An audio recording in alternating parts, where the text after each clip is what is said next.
আমরা স্পষ্ট ভাষায় বলতে চাই, আমাদের উপর জুলুম করা হয়েছে, আমরা নির্যাতিত, অন্যায়ভাবে আমাদেরকে কারারুদ্ধ করা হয়েছে, বুলেটের আঘাতে আমাদের ভাইদেরকে হত্যা করা হয়েছে। আমরা যখন আমাদের সন্তানদের লাশ এবং তাদের রক্তমাখা বুলেট বিদ্ধ সেই মরদেহকে সামনে রেখে আমরা যখন আমাদের ন্যূনতম প্রতিবাদটুকু উচ্চারণ করতে গিয়েছি, তখন আমাদেরকে কারারুদ্ধ করা হয়েছে,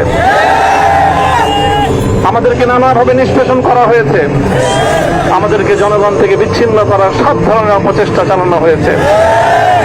আমি আজ এই মুহূর্তে আমার এই মুক্তি উপলক্ষে আমি বলতে চাই, আমাদের উপর জুলুম করা হয়েছে, এটাকে আমরা সহ্য করে নিলাম। আমাদের ভাইদেরকে হত্যা করা হয়েছে, সেটাও সহ্য করে নিলাম। আমরা আমার সন্তানের লাশ কাঁধে তুলে নিয়েছি, সেটাকেও আমি হাসি মুখে বরণ করে নিলাম। আমাদেরকে অপমান এবং লাঞ্ছনার সব ধরনের ষড়যন্ত্রের সম্মুখীন হতে হয়েছে, সেটাও আমরা হাসি মুখে বরণ করে নিয়েছি। কিন্তু আল্লাহর জমিনে আল্লাহ এবং তার রাসূলের কোন সম্মান এক মুহূর্তের জন্য আমরা বরদাস্ত করে নেব না। আমরা আমাদের সর্বোচ্চ ত্যাগ এবং কোরবানি স্বীকার করতে প্রস্তুত রয়েছি, জীবন দিতে প্রস্তুত রয়েছি।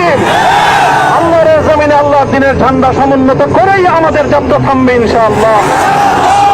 হয়তো শাহাদাত, নয়তো খেলাফত ইনশাআল্লাহ।